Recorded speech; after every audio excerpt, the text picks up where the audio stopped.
Welcome to Byte-Sized Tech, where we blend casual conversations with insightful discussions on the latest in technology and gadgets.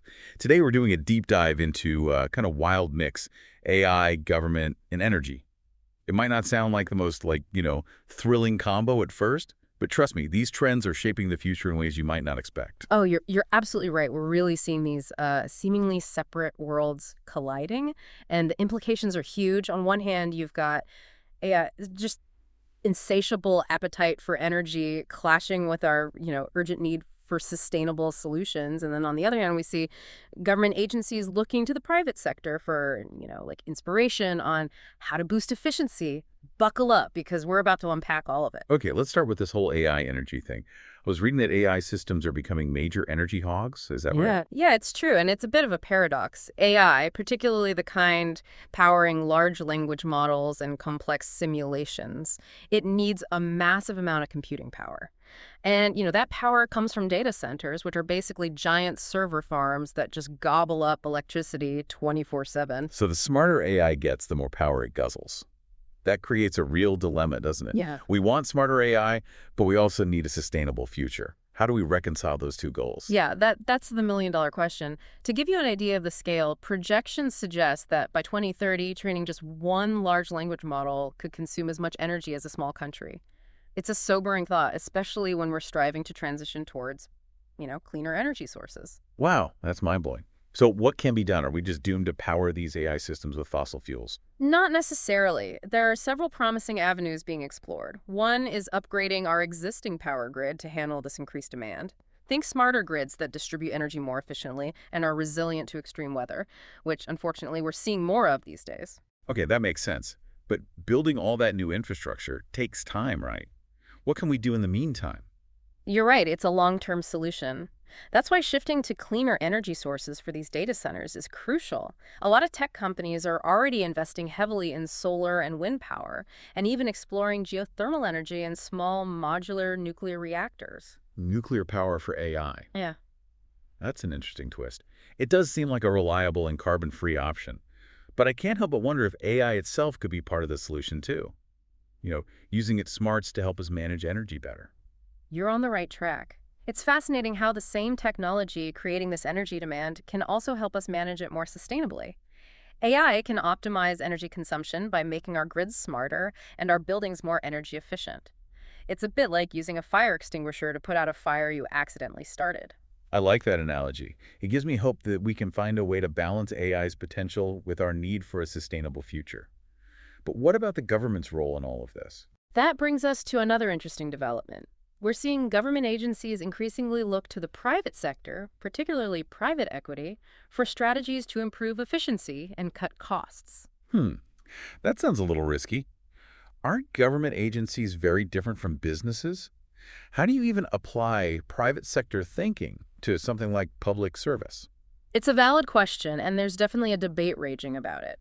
Some believe that certain private sector principles, particularly those focused on financial discipline, could benefit government operations. Take the recent appointment of Tom Cruise to a key role at the U.S. Treasury. Hold on. Who's Tom Cruise and why is everyone talking about him? Cruise is the CEO of Cloud Software Group, a company known for its aggressive cost-cutting strategies. He also spearheaded a $16.5 billion leveraged buyout of Citrix Systems, where he implemented significant cuts across the company, including, and this is where it gets interesting, in its security department. Cutting security doesn't sound like the best idea, especially in today's world. That raises some serious red flags, wouldn't you say? You're not alone in that concern. Many argue that applying private equity tactics to government operations, especially sensitive areas like national security and economic policy, could lead to unintended consequences. It's like trying to fit a square peg in a round hole. Exactly. Government agencies have different priorities and obligations than private companies. Their primary goal is public service, not profit. So how do we balance the need for cost-cutting with the importance of protecting essential services? It's a delicate balancing act, and there are no easy answers. Some argue that Krause's experience in maximizing efficiency could be valuable to the Treasury, potentially helping identify inefficiencies and improve financial management, which is especially important considering the current federal debt. So it's all about finding the right balance, right, between efficiency and effectiveness, between short-term gains and long-term stability. It seems like this is a recurring theme when we talk about AI and its impact on the world. You've hit the nail on the head. It's a complex issue, but definitely a conversation worth having as AI's influence on government and energy continues to grow. Speaking of AI's influence, let's shift gears and look at what's happening across the pond in Europe. They seem to be getting serious about competing in the global AI race. Yeah, I've been reading about that too. They're not just trying to play catch up. It seems like they're trying to carve out their own path. Exactly. There's a growing sense that Europe needs to chart its own course in AI development. Instead of just trying to match the US and China in infrastructure, they're focusing on innovation and creating unique value. So what does that look like in practice? What's their secret sauce? A great example is the work being done by Aleph Alpha, a European AI company led by CEO Jonas Androulis. He's been very vocal about the importance of what he calls digital sovereignty. Digital sovereignty. That sounds pretty intense. What does it actually mean? Is this like a digital fortress kind of thing? Think of it this way. Do you want your data controlled by a company on the other side of the world? Digital sovereignty is about having a say in how your information is used and ensuring that European values and interests are reflected in the way AI is developed and used. It's about Europe having control over its digital destiny. So it's not just about building bigger data centers or training more powerful AI models. It's about creating AI solutions that are tailored to European needs and priorities. You got it. Aleph Alpha, for instance, prioritizes developing AI models focused on security, compliance, and specialized industry needs. It's about finding the right balance between open source and proprietary innovation, and making sure AI development aligns with democratic values and ethical considerations. It's interesting how they're approaching this with such a clear focus on values and ethics. Yeah. But how do they plan to compete with the massive resources of companies like Google and Microsoft? Those are some deep pockets to contend with. It's a valid concern, and Julis acknowledges that Europe faces significant challenges, particularly in areas like semiconductor production, where U.S. companies currently dominate. But he believes that Europe's strengths in research and innovation can help carve out a unique space in the AI landscape. So it's not about trying to beat the U.S. and China at their own game, but rather playing a different game altogether. I like that approach. It's like finding your niche and excelling in it. Precisely. And one of their key strategies is to focus on developing AI solutions that address specific industry needs and societal challenges. Take Aleph Alpha's recent 19 million contract with the German Labor Agency as an example. A government agency using AI. What are they using it for? To automate filing taxes. Not quite. They're using Aleph Alpha's AI to improve efficiency and effectiveness in areas like job matching and skills development.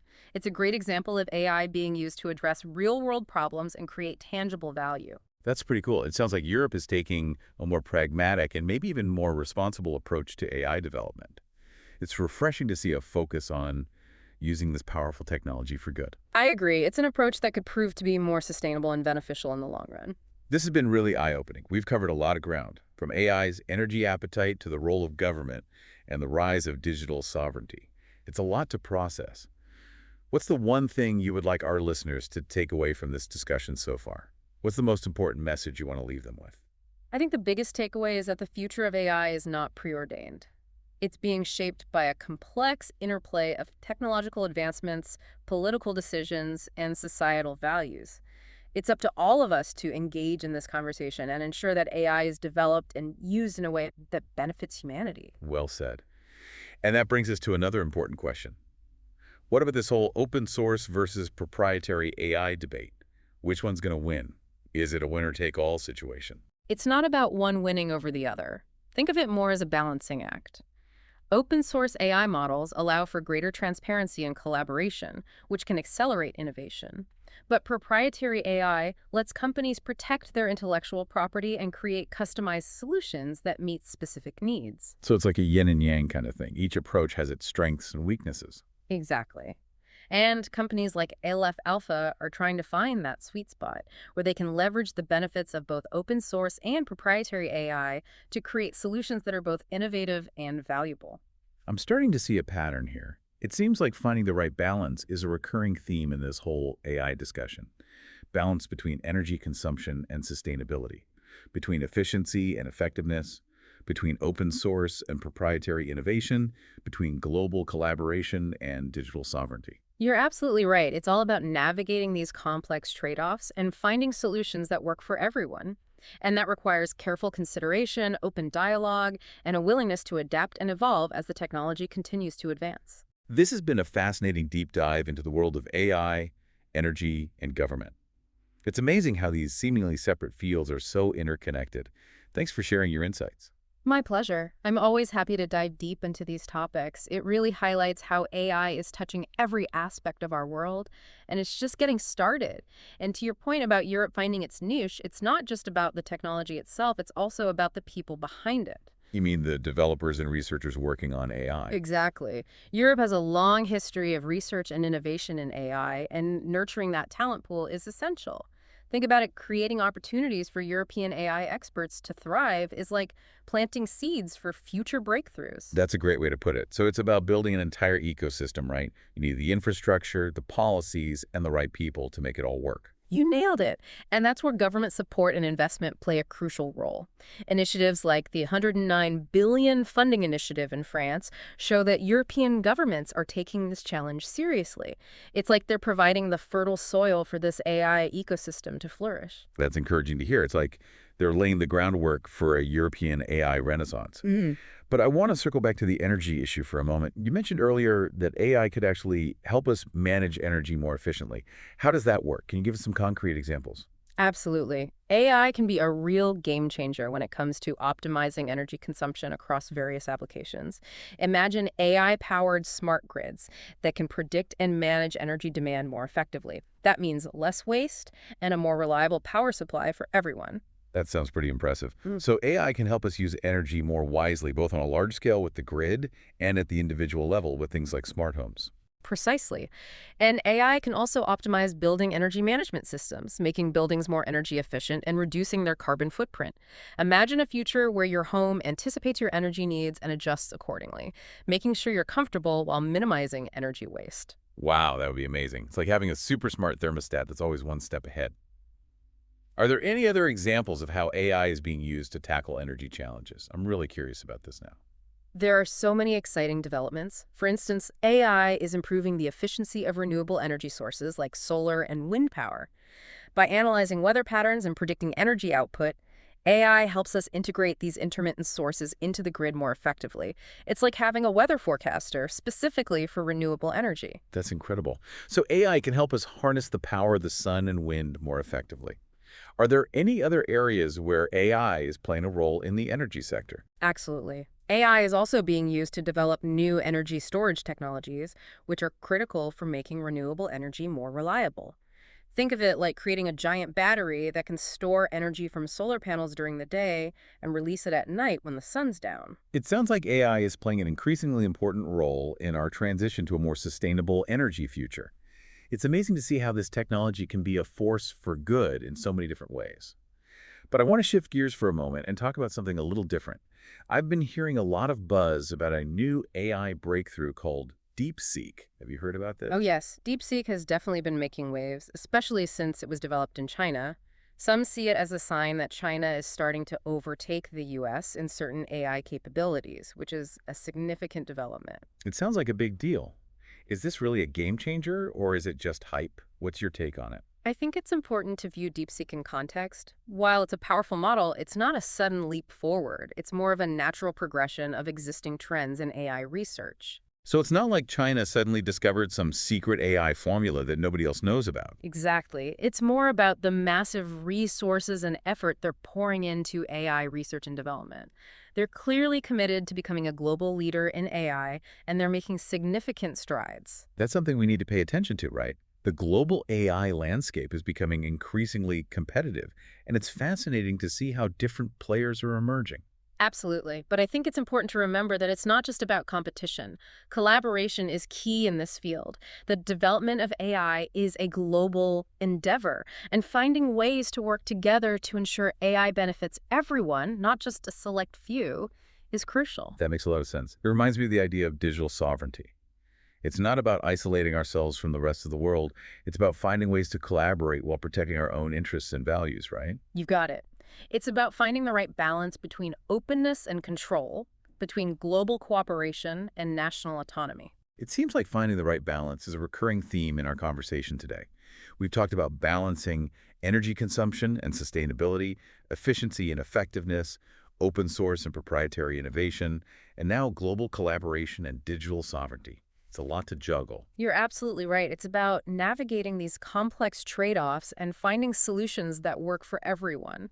And to do that well, we need careful consideration, open dialogue, and a willingness to adapt and evolve as AI technology keeps advancing. We need careful consideration, open dialogue, and a willingness to adapt and evolve as AI technology keeps advancing. It really feels like we're on the cusp of something huge with AI, doesn't it? It does, yeah. But let's zoom in a bit. All this talk of energy grids and digital sovereignty is fascinating, but I think our listeners are probably wondering, like, what does this mean for me?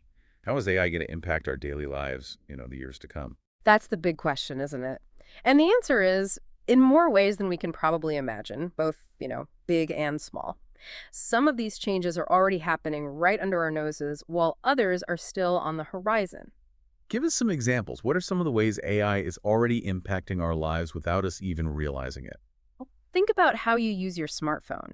AI is behind so much of it, from the facial recognition that unlocks your phone to the personalized recommendations you get on, your favorite apps.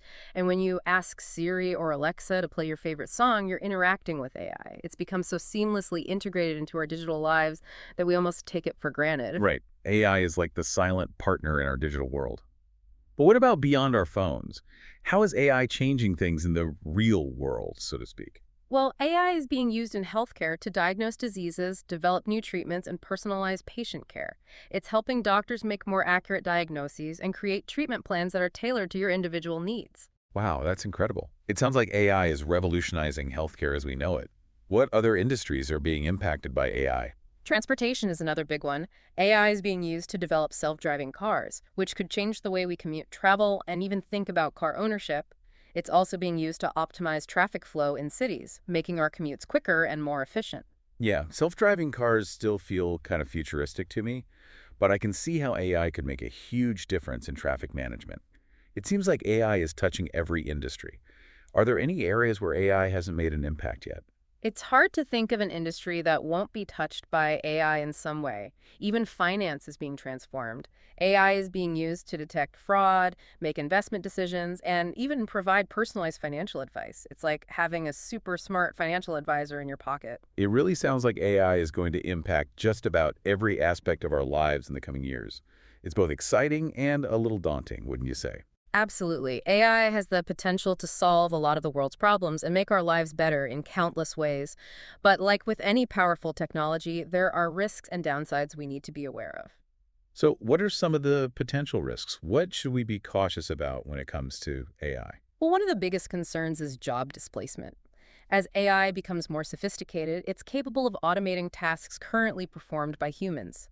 This could lead to job losses in certain sectors, which is something we need to prepare for. That's a valid concern. It's like the robots are coming for our jobs, but in a more subtle and complex way. What can we do to address that? Well, one solution is to focus on retraining and upskilling workers for jobs that require uniquely human skills, such as creativity, critical thinking, and emotional intelligence. We need to adapt and evolve alongside AI, focusing on the areas where humans still have the edge. It makes sense to focus on the things that make us uniquely human. It's like we need to level up our human skills to stay ahead of the AI curve. Are there any other potential downsides to AI that we should be thinking about? Another crucial consideration is the ethical implications of AI. We need to ensure that AI is developed and used in a way that aligns with our values and doesn't perpetuate existing biases or inequalities. That's a really important point. We don't want AI to amplify the problems we're already facing in society. So how do we ensure that AI is developed and used responsibly? What steps can we take? It requires a collaborative approach involving governments, industry leaders, researchers, and ethicists. We need clear ethical guidelines for AI development, transparency, and accountability in how AI systems are built and used, and we need diverse voices and perspectives represented in the conversation. It can't be just a few tech companies calling the shots. It sounds like we need a global conversation about AI ethics and governance. It's like we need to create a set of rules for the road before we let AI takes the wheel, so to speak. Exactly. The future of AI isn't something that will just happen to us. It's something we're actively shaping with every choice we make. The technology we use, the companies we support, the conversations we engage in, all of it plays a role. So stay informed, stay curious, and most importantly, stay engaged. Stay informed, stay curious, and most importantly, stay engaged. The future of AI is, it's really a story that's still being written. It's not a done deal. And on that note, thanks for joining us on this deep dive into AI, energy, and government. It's been fascinating to explore these trends with you. The pleasure was all mine. I always enjoy these conversations. And to our listeners, thanks for tuning in to Byte-Sized Tech. If you enjoyed the episode, like, comment, share, and subscribe for more fun tech discussions. Remember, the future of AI is in our hands. The choices we make today will shape the world of tomorrow, so let's make them count.